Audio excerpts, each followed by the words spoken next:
What's happening, everybody? Tim Kreitz here. I know it's been a minute since I've made a video, about a month and a half as a matter of fact, but I couldn't let 2021 slip away without doing some kind of an end of year review video or end of year video just to say hi, kind of let you guys know what's going on in my life for those of you who care, and I know there are a few of you left who absolutely do, and kind of give you a breakdown of everything that happened to me this year, maybe offer an explanation for why there weren't quite as many videos as usual, which there weren't. I tried my very best to do at least a video a month, and I made a little bit better than that. I think we're at 14 or 15 videos for the year. I know that's not a lot by modern YouTuber crank-out standards, but I just had a lot of changes in my life this year. All good changes, by the way, but it just didn't leave as much time for YouTube. So I guess what we can do is kind of break down the year 2021 by season. That might kind of work. And at the same time, we can talk about some of the new things that I incorporated into the channel this year, most of which worked pretty well, but there were some unintended consequences. First of all, as many of you know, the year started off absolutely crazy in the winter, January, February, with the arrival of what is now sort of in pop culture referred to as Snowmageddon. Texas received record snowfall and record low temperatures early this year, and it's kind of one of those things where I knew something was going to happen. It was in the forecast that it could be really cold, that a major winter storm was on the way. It could be something we hadn't seen in 30 or 40 years. That's exactly how it turned out. We ended up with temperatures that were sub-zero for an extended period of time, something like a week, a little bit over a week, to the point that the snow itself was a sort of a powder. We had power outages. There's a bunch of political elements around the power outages, why they happened, whether they should have happened, whether they shouldn't. I don't really want to get into that. But I knew some bad weather was on the way because I could tell by the behavior of the animals on my property.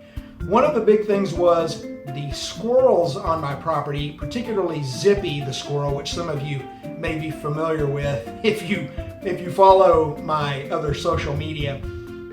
Zippy started acting really strange, and so did his buddies. They started digging up all of the nuts and acorns and that sort of thing that they had buried throughout the course of the previous few months, and they started gorging themselves.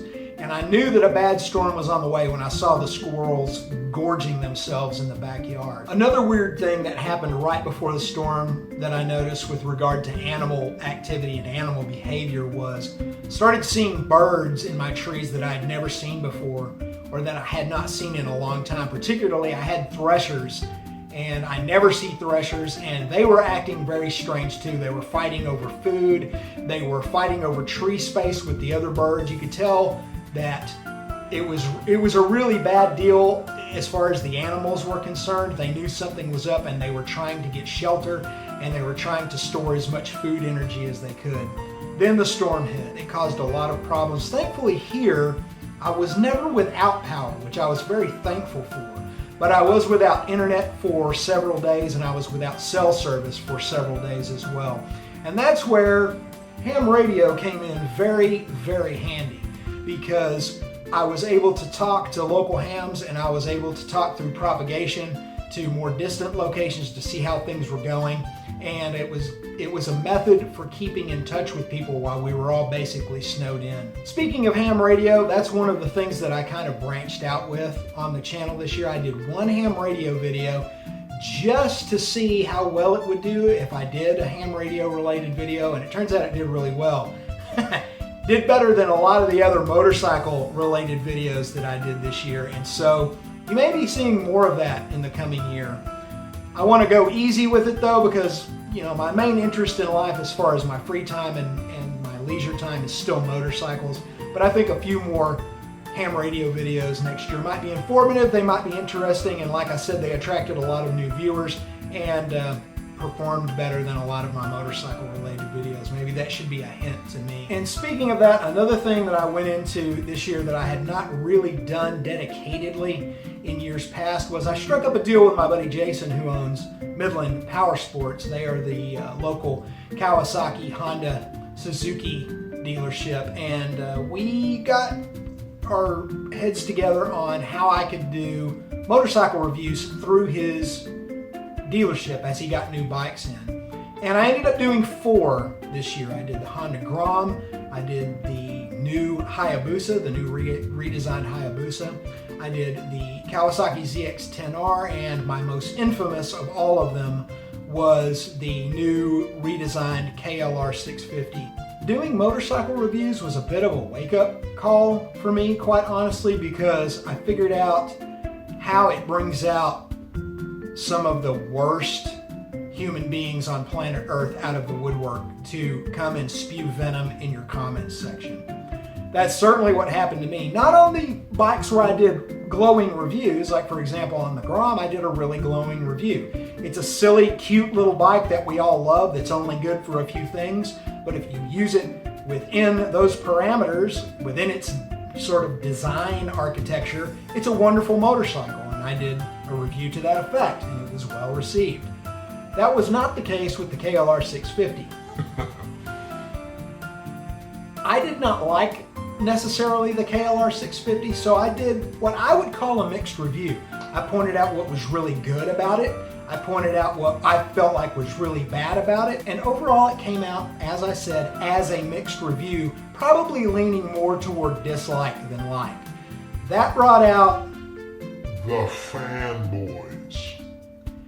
And let me tell you something, if you have a YouTube channel and you've ever reviewed anything that has fanboys, no matter what the object is, a mechanical object, a product, whatever, they are the worst human beings to have to deal with in a YouTube comment section. You're not allowed to have an opinion. I was not allowed to have an opinion other than a glowing opinion of that bike. And everything that I said negatively about that bike, those people took personally. And it was very disheartening to read some of the stuff that they read to me. People who wished harm on me. People who wished harm on me. Because I didn't like the motorcycle that they had dedicated their lives to. I've got news for you people. You are not your motorcycle. And I was not attacking you personally because I didn't like that bike. And I'm telling you, it was just kind of one of those things that made me step back and question humanity as a whole and whether or not I thought it was good or bad. The same thing happened to a lesser extent with the Hayabusa review, although the Hayabusa review was still very positive. But simply because I didn't have 100% good things to say about it, the fanboys were not having that. They were not having me insult the one thing in life they had going for them, which was their love for the Hayabusa. And they took it very, very personally. And as I said, it was a very disheartening thing to see that level of immaturity in the YouTube viewers. And it actually made me question at one point whether or not I wanted to keep doing the motorcycle reviews, but I think I will. This will never be a motorcycle review channel. For one thing, I think motorcycle reviews aren't terribly useful, no matter who does them or no matter how they're done. If you think you're interested in a motorcycle, go to your local dealership who sells that motorcycle and get your hands on it. Take it for a test ride. Only you can make those decisions. Hey, I'm a guy in his early 50s who rides performance bikes. Here's what I think of the KLR 650. Here's what I think of the Grom. People couldn't seem to keep that perspective, that frame of reference in mind while they watched my reviews. And I got a lot of hate on those videos. Even though, once again, much like the ham radio video, those videos performed better than a lot of my moto vlogs and my motorcycle trips. The motorcycle trip videos were all very fun though. We had some good times. We went to a revisit of the Carmelite Monastery, which I thought was very interesting. We took a ride after the rains out to Lake Colorado City and explored around that area. Hadn't been out there in a few years, and I really just enjoyed that ride. I enjoyed that day. Cliff and I had a really good time, and I wish that video would have done better, but the trick with those videos is that there's no real way to title them that's not clickbait where they will get a lot of views. And so I just had to settle for those videos always get a couple thousand views, and I have to be happy with that. And hey, I am happy with that actually. I don't rely on this channel for my income. It's just a little supplemental income. That's all it will probably ever be, and I'm satisfied with that. I have other ways of making money. I don't have to be a slave to YouTube and to the evil YouTube machine for my income, and I'm very, very thankful for that.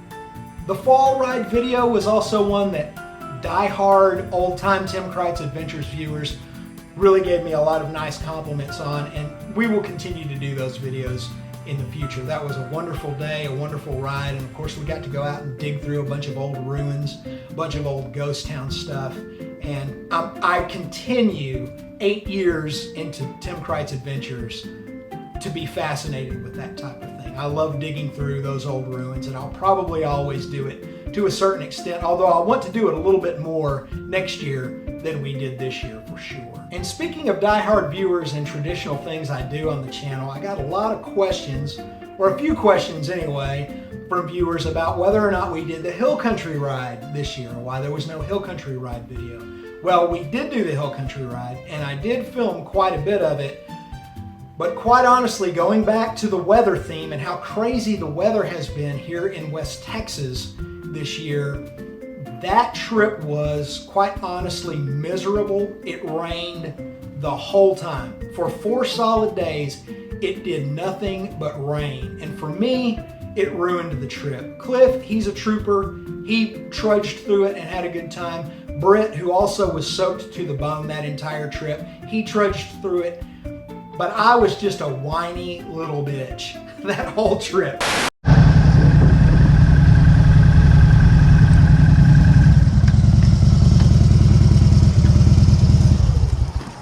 This is fucking bullshit, man.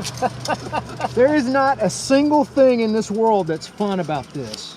And I know I drove Cliff and Britt crazy that whole 4 days, complaining about the rain and the cold. It was one of those things that when I got all of the footage pulled from the cameras, got them onto my edit machine, and looked at how I was behaving in those videos and all those clips, I realized I was not going to edit a video together because I was just whining and complaining and frowning the whole time. You know, the odd thing about that trip was that on the very last day, and this is how this always works out with these type of trips that have bad weather the whole time, on the final day of the trip heading home, the weather was heaven. Going back months later and going back through the footage, I see, oh man, that was such a beautiful day. I remember that now.